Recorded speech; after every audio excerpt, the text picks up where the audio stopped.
Praise God from all blessings flow. Praise God, all creatures here below. Praise God above, keep heavenly hope. Praise Father, Son, and Holy Ghost. So before tayo po, wala mo nang upo. So we are now proceeding to our before that. So mababa ko na ng instruction. So you will be singing the yellow line and I will be singing the pink one. So in the tune of, if you're happy, you know, just clap your hands. So familiar naman ang lahat nila. So ayan. So we are going to start.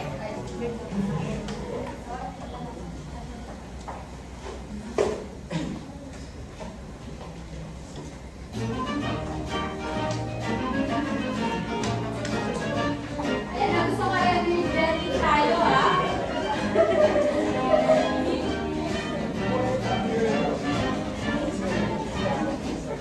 Good afternoon, Rizal. How are you? We're fine. Good afternoon, Rizal. How are you? We're good. Good afternoon, my good. We're teacher. Good afternoon, Rizal. How are you? We're fine. We're good. We're great. Ayan. So, kita ko naman na may energy na kayo. So, you may now take your seat. So, ayan. Before anything else, let me give you our rules for cleanliness. So, always remember, C. C for clean your surroundings. So, tignan nyo kung may mga kalat dyan. Line up your chairs properly. Make sure that it is aligned with the person sitting in front of you. And lastly, notice and pick up the trash. So, kung may nakikita kayo mga kalat, pakikuha na lang at pakilagay sa bag.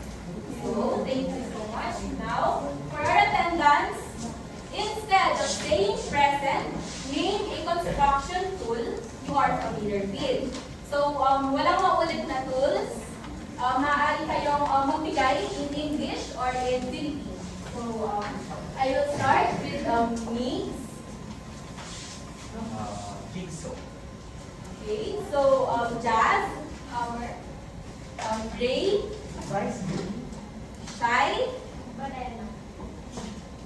Mir, Flower. Ron, yes,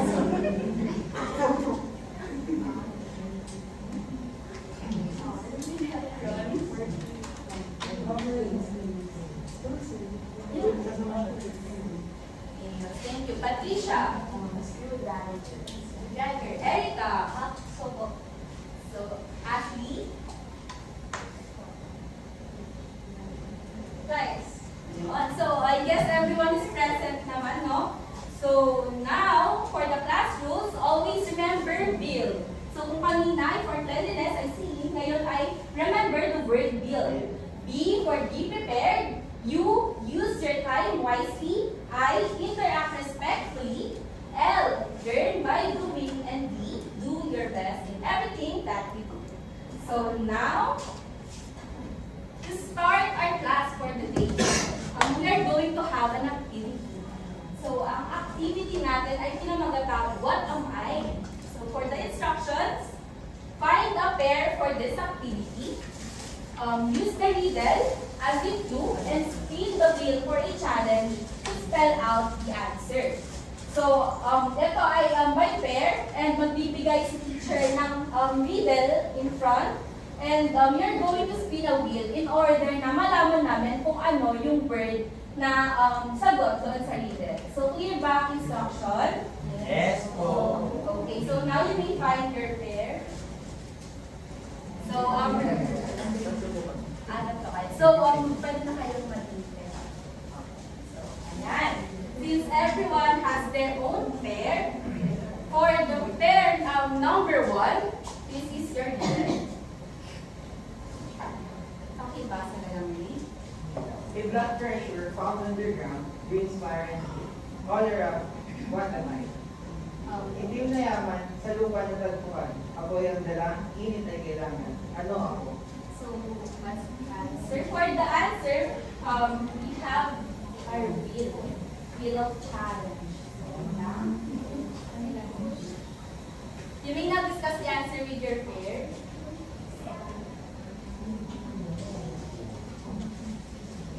So, alam na ba ang answer? Group 1?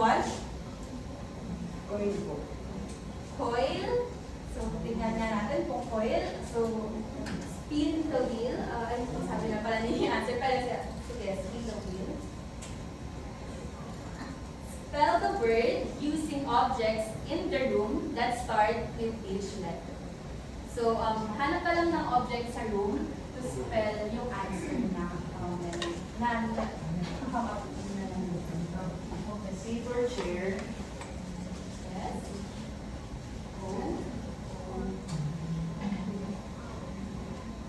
Oh, Arlita. So, next. ID. Next. Lens. Okay. Tingnan muna natin kung tama yung sagot nila, no? So, their answer is coil. Huli. Okay, so ayan. For group number 2,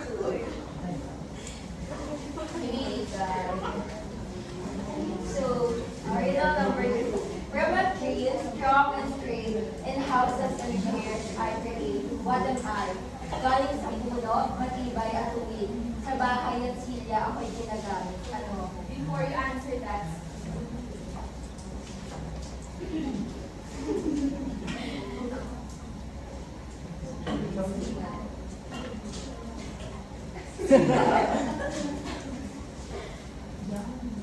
write the word on the board with your non-dominant hand. So, sino magsusulat sa inyo? Non-dominant hand. Tignan natin ang kanilang answer.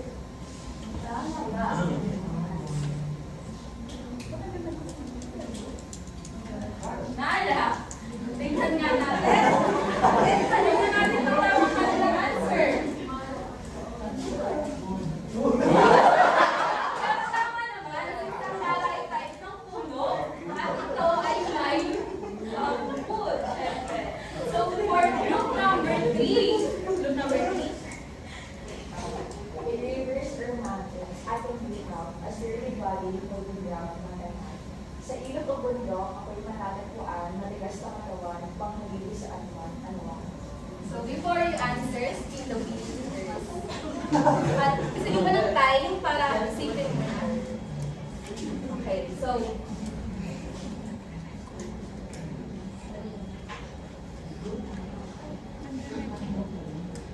may answer na ba ang group B?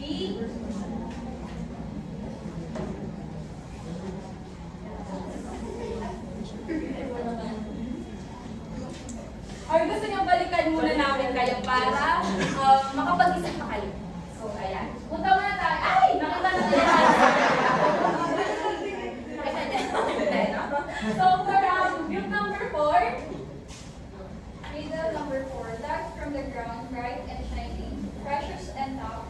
In buildings, I add the fancy stuff. What am I? Sa lupa, hinubukay, matibay at mahal. Sa mga gusali, panggatalik ko, espesyal. Ano ako? so, discuss mo muna yan. Ay, okay. So, balikan ko yung group 3. Alam na ba ang answer group 3? Ay, babalikan daw natin. Wait lang, no? Kasi, hindi pa ako yung answer. So, tigil mo. Ayan, so yun na number 2.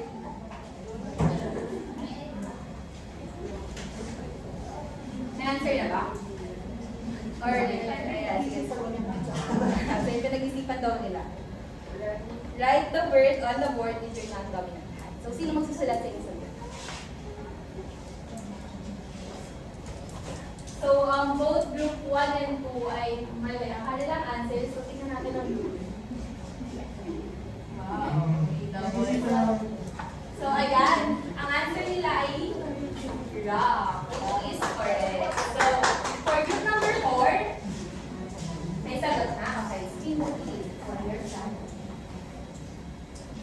Whisper the word, others would guess it. So, sana kayong mag-whisper para malaman ang inyong mga classmates. Sagot.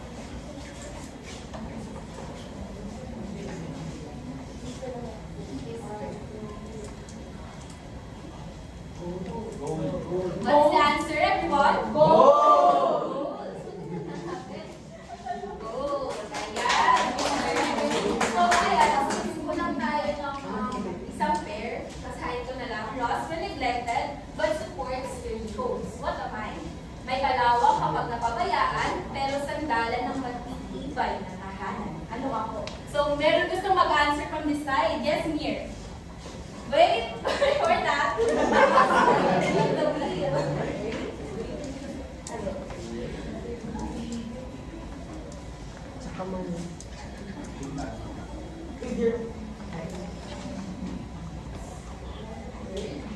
Ayun din na po sila.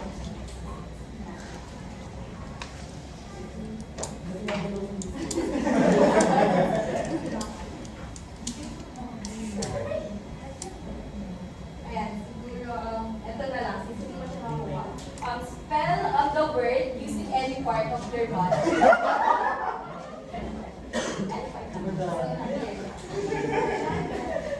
Okay, first will guess kita.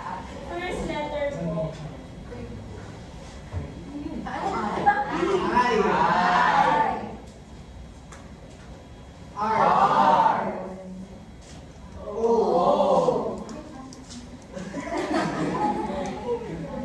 So what's the word? What's the answer, class?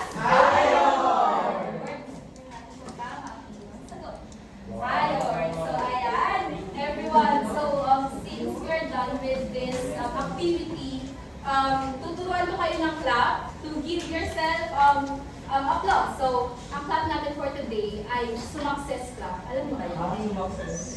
So, ganito siya. 1, 2, 3. 1, 2, sumakses. Ganon. So again, everyone, sabay-sabay tayo. 1, 2, 3. 1, 2, 3. Sumakses. Ayun. So, thank you for your participation, class. So, now we're going to recall our previous lesson nung nakaraang session. So, last week, we discussed the component parts of industrial services. We have the construction services. So, may I call on Jazz to read the activity for Letter R, residential structure. S for sewerage system. E for electrical wiring. W for water system, hot and cold. F for fixtures. Okay, so for our tip, think of RSEWF as rise with fire to remember the 4 elements of construction. So for the next electrical and electronic services, may I call on Ray? Electrical and electronic services. E for electrical circuit, letter E for electronic circuit. Double E for electrical and electronics. So just remember double E for electrical and electronic services. So next, we have the automotive and small engine services. So may I call on Erica? E for engine, U for ambitious E for electrical system, S for steering system, and B for brake system. So just remember the word, the phrase engines use every strong brake to remember the components of automotive and small engine services. So thank you for that. And after recalling our activity last week and to connect it on our discussion, to connect it sa discussion natin for today, we are going to have our activity which is entitled Puzzle Me Out. So for our second activity today, we have, again, may I call on Ashley to read our instructions. Find a pair for this activity. You will identify a minor household issue using the puzzle and suggest a simple way to fix it. Okay, so sinasabi sa instruction na again, you will find your pair. So, i-utilize na lang natin yung pair nyo kanina sa first activity. And ayan, you will identify a minor household issue using a puzzle. So bibigyan ko kayo ng different puzzle pieces and bubuin niyo siya by pair. And represent niyo siya after 2 minutes, magbuo niyo siya and represent niyo kung ano ang presented na problem and simple way to fix that problem sa picture or puzzle. So, clear ba ang instructions? Yes. Okay, so now we are going to proceed with the puzzle. For pair number 1, we have so what are you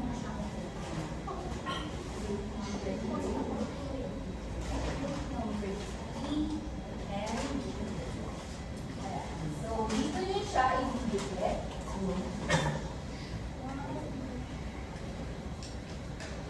So ayan, that is one sa kanyang group. So ayan, you have 2 minutes.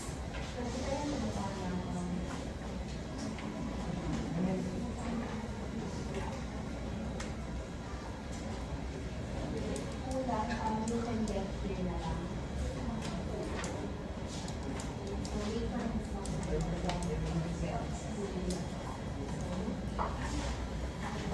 if kulang yung tape nyo, you can come with me para bigyan ko kayo ng tape since baka magkulang ang ating tape. Or pwede nyo siyang katiin na lang since malaki naman yung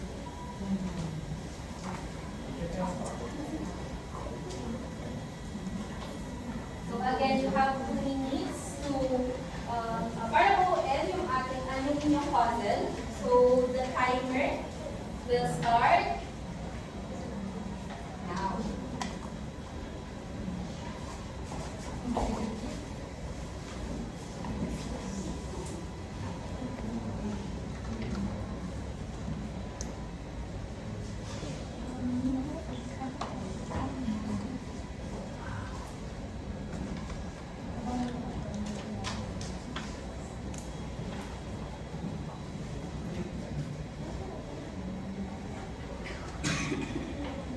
Ayan, last 1 minute and 30 seconds. Ayan yan, class. You can do it.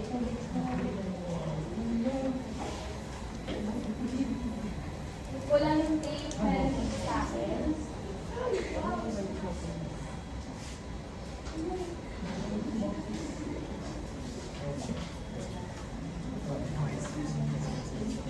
So, ayan, we only have 1 minute left on our timer.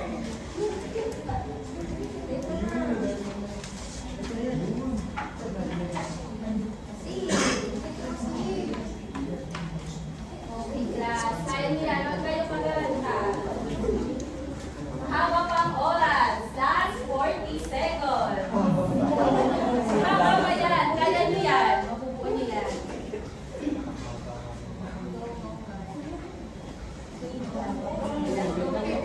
Last 30 seconds. May po, teacher. Okay lang yan.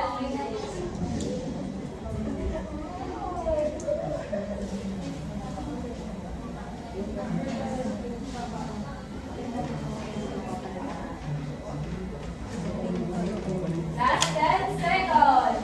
10, 8, 7, 6, 5, 4, all done. Okay na po. Ayan. So, sino ang nakatapos ng puzzle? So, lahat nakatapos ng puzzle. Very good. So, with that, again, sa instruction before, you're going to present what's in the puzzle. Ano ba ang meron sa puzzle? And you're going to give simple ways to fix if ano yung problem na presented doon sa puzzle. So, with that, group number 1. Sino mo?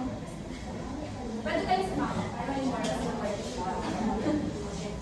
So, yung sira po dito is yung upuan na tanggal yung tornilyo. So, yung simple way para maayos ito is nagamit kami ng screw para makabit ulit since hindi naman siya nasira. Natanggal lang. Okay, thank you group number 1. So, ang kanilang problem ay may natanggal na tornilyo sa chair. So for group number 2, Hello po. Yung sabi kong sira, ano po, parado po parado po siyang lababo. At makalat po yung lababo, parang yung sinisip po yung lababo. So, to fix this po, kailangan po makita po yung root cause kung bakit siya baragan. Pwede po gumamit ng, pwede patayin muna yung gripo talaga, and then we can use such these tools or yung, ito pa yung mga tools na nandito pa. Para matanggal yung pagkabaran na umagos na rin yung tubig. okay, so ang kailang problem ay baradong lababo. So group number 3, So, si Rod na. Okay. So, as you can see here, the puzzle, we have broken wall. And kung makikita nyo, meron yung paper na paint, pero hindi siya pwede paint lang kasi CR yung wall mismo. So, I think the best way to fix it is to kapalan siya ng sinner and saka siya tempera. okay, thank you group. Yung kanilang identified problem is sirang wall or cracked wall. So group 4, last group.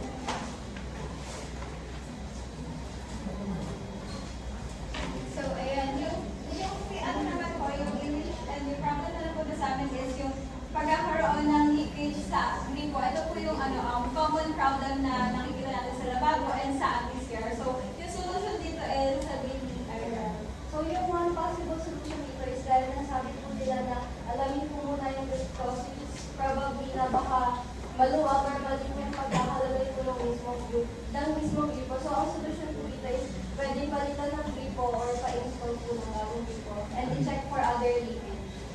Okay, that's right. So leaking faucet ang kanilang problem. So thank you. So ayan, nakapag-present ang lahat ng grupo, no? So may onting katanungan lang si teacher. With our activity, paano nyo na-determine kung ano yung problem doon sa puzzle na inyo? Okay, let's start.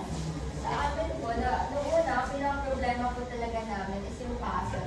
Kasi ang ingay po ng pagrupo ko, hindi niya alam kung saan sa gilid. So, nung nalaman lang po namin kung saan nilalagay yung sa gilid, nakita po namin yung pinaka-problem na, which is yung sa gilid po nga, bukod sa makalat talaga, is makikita dito, may tumutulog pang water at halatang barado siya kasi hindi siya, umaapaw siya. That's right, no? So, talagang in-observe nila kung ano yung nasa picture. Other answers, paano nyo na-determine kung ano yung issue doon sa system or structure na nakita ninyo sa problem or puzzle? Other answers? Yes, Ray? Sabi po, na-determine po namin yung problem. Kung nakita po namin yung image, ay kung na-conclude po namin na yung image, ito parang makukuha na hindi po makatayo ng maayos. And from that po, nalaman po namin na may issue po sa isa sa mga paa ng chair. Then, ayun.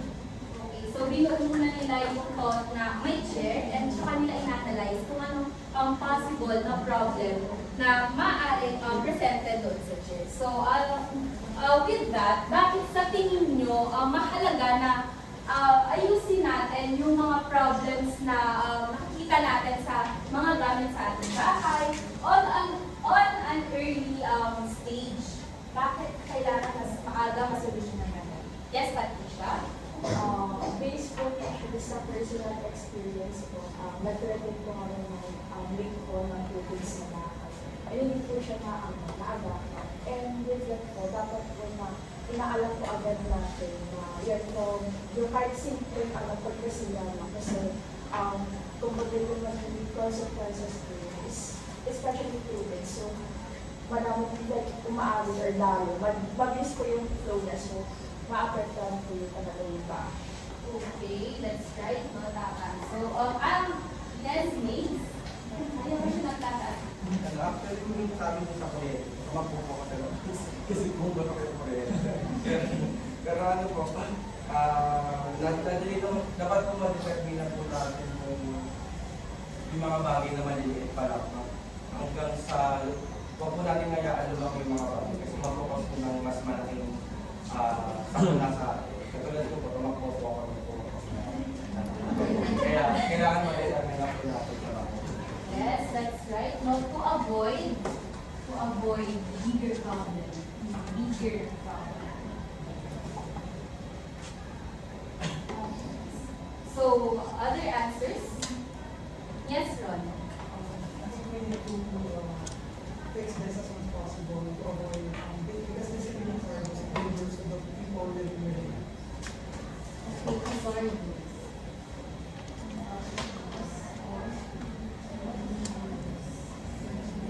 So, with your answers, no, when we are minimizing our waste by simply fixing and not buying a new material, kung may makita man tayong issue, no, ano sa tingin nyo ang pina-practice natin kapag we are using or we are maximizing the fullest capacity of the material? So, yes, that. Pagiging resourcefulness, masinong, or pag-use mo ng mga pag-recycle ng mga ganang bagay. Okay, resourcefulness. Other answers? Yes, Ray. Practicality. Ay, Practicality po kasi sa hirap po ng buhay ngayon, mas mahalaga po na matutunan natin sa maagang panahon pa lang na mag-tibid at i-maximize talaga yung usefulness ng isang bagay kasi ang pataas ng bilhin, pero din ang mahirap ang buhay. So, kailangan po na natin matutunan natin. yes, tama siya. So, we should practice then practicality.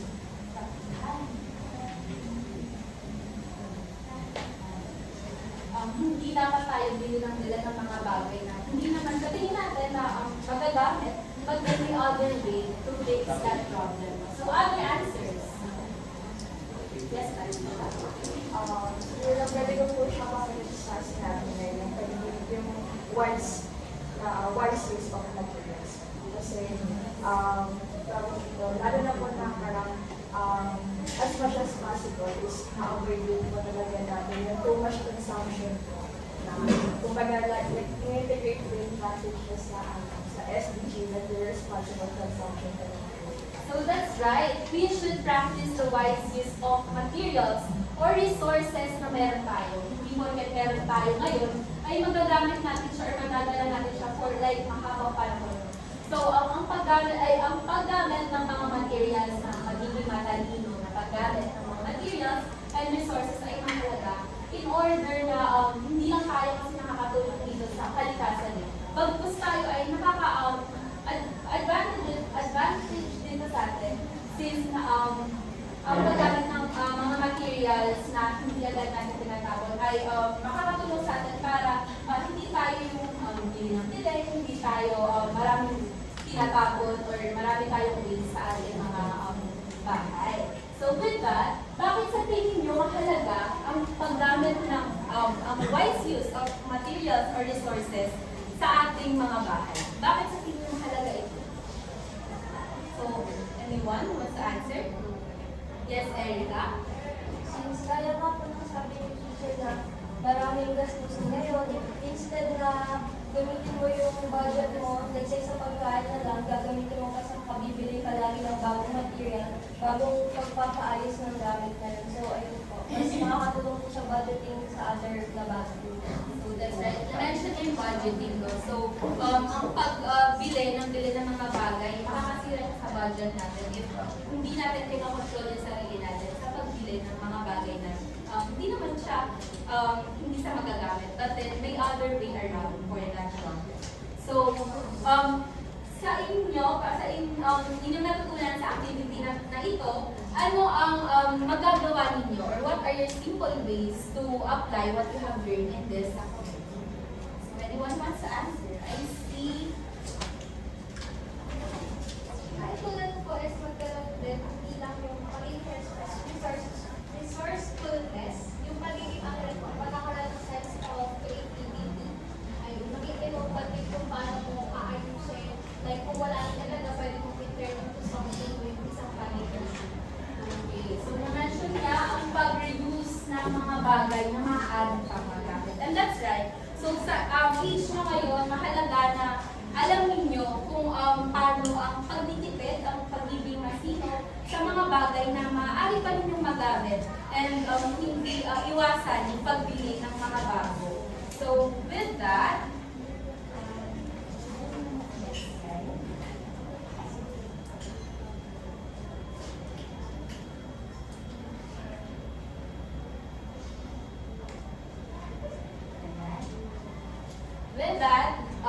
in our discussion, before we proceed to our discussion, this is the question na gusto kong iwanan sa inyo. Bakit sa tingin nyo important na mag-diagnose and mag-troubleshoot ng mga issues in construction services before deciding to repair or to replace something? So, later nyo siyang sagutin after our discussion. But thank you, Jazz, for your volunteering. So, ayan. Our objectives for our topic, which is diagnostics and troubleshooting in industrial art services, is first to identify the simple step-by-step procedures of troubleshooting industrial art services. Second is to observe wise use of resources. And lastly, perform simple troubleshooting in industrial art services. So with that, first is we are going to define what is diagnostic.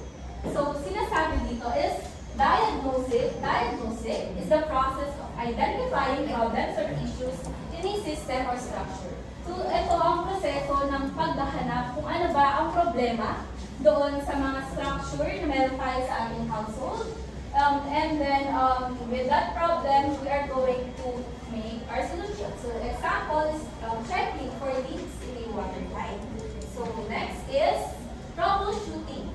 While troubleshooting is the process of finding solutions to the identified problem. So, since sa diagnostic phase ay na-identify nyo ng problem, sa troubleshooting ay gagawin nyo na ang inyong solusyon or magpaplantay lang yung solution and then you are going to implement that solution in order to fix the problem.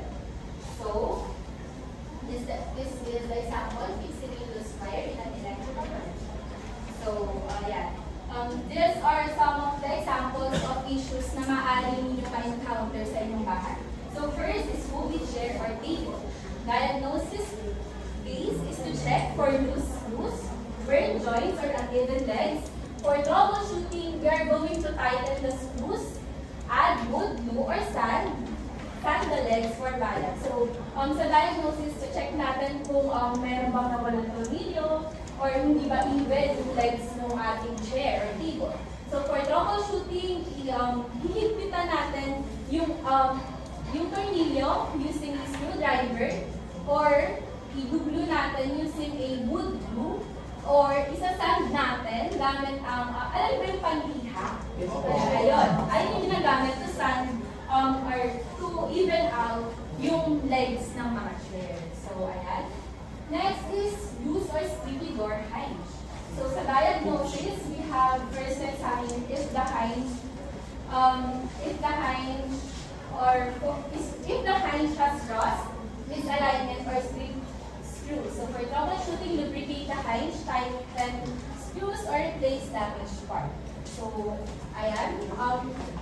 Next is crack cement block. So I will just go over with some of the examples. We have crack cement block. We have the diagnosis and the troubleshooting. So ayan, maaari ninyong basahin. And then next is peeling paint on wood or wall. Ayan. So leaky pipe connection. Ayan, presented na sa activity natin before, yung leaky pipe. Then, now we are going to proceed on the simple troubleshooting process. So, ayan. For the simple troubleshooting process, as grade 8 students, right? So, hindi pa kayo pwede na yung mag-fix ng mga complicated or major na issue sa inyong mga tahanan. But then, we can fix simple problems with simple troubleshooting process. And by that, we have our first step is to identify the problem. So, titignan natin kung ano bang mali doon sa bagay. For example, since lahat tayo ay into gadgets nowadays, ang ating problem ay hindi bumubukas ang inyong cellphone. So kahit i-open nyo ng matagal yung button or power button, hindi siya bumubukas. So that's our problem. So next up, we have to gather the information. So find clues. So titignan natin, we are going to consult our friends kung na-experience ba nila ang ganitong problem, or we are going to check if may battery ba yung ating cellphone. So next naman na step, our third step is to analyze the cause. Ano ba ang what's causing the problem? Ano ba ang root cause ng hindi paggana ng ating cellphone? So maaari natin tignan kung pag-charge ba natin siya, ilaw, or maaari natin nanghihiram tayo ng charger, no? So we are testing if working ba yung charger natin, or maaaring may sira yung cable or yung adapter. So for our next step is to develop a solution. Now we are going to plan the fix after we analyze what the problem is.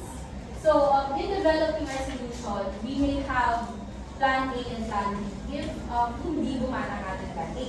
So for our problem, solution na maaari natin gawin is plan A, na iwan natin matagal na naka-charge ang ating cellphone for like 20 to 30 minutes, then i-try ulit natin siyang buksan. Then, if that plan A hindi mag-work, plan B, manghiram ka ng charger. For example, sa kaibigan mo, kung parehas kayo ng charger na ginagamit. So, that's your solution. You have plan A and plan B. So, after planning, or after that planning of solution, we're going to implement the things. So, sa plan A natin, kung hindi gumana yung plan A natin, iniwan na natin siyang matagal na naka-charge, no? Iniwan na natin for 20 to 30 minutes, hindi pa rin gumana. So, we're going to proceed to our plan B sa panghiram ng charger. So, na-notice mo na after 20 to 30 minutes na pag-charge, ay bumukas yung cellphone mo, no? Bumukas siya, so nag-vibrate na siya. So, with that, we're going to our last step is to test the result. So, gumana ba ang cellphone sa plan A? What's the answer? Plan A? No. No. So, hindi gumana even though sinarge natin siya for 20 minutes. So, plan B ay nag-work siya nang hiram tayo ng charger. So, maaari natin i-conclude na ang sira ng cellphone, hindi yung cellphone itself, but then yung charger. So, pag hindi gumana yung charger, sa tingin nyo, saan tayo babalik? Anong base ng, or anong step ng simple troubleshooting process tayo babalik? That's right. Narinig ko ang sagot is to analyze the cause. Again, if hindi nag-work ang ating plan A and plan B, we are going to go back to this step to analyze the cause. So, that's a simple troubleshooting process that we can use whenever we encounter simple or minor issues in our household, on our own house. No? So, ayan.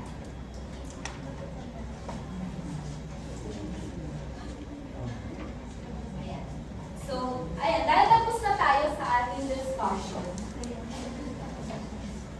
Ayan, dahil tapos na tayo sa ating discussion, we are now going to proceed with our last activity for today.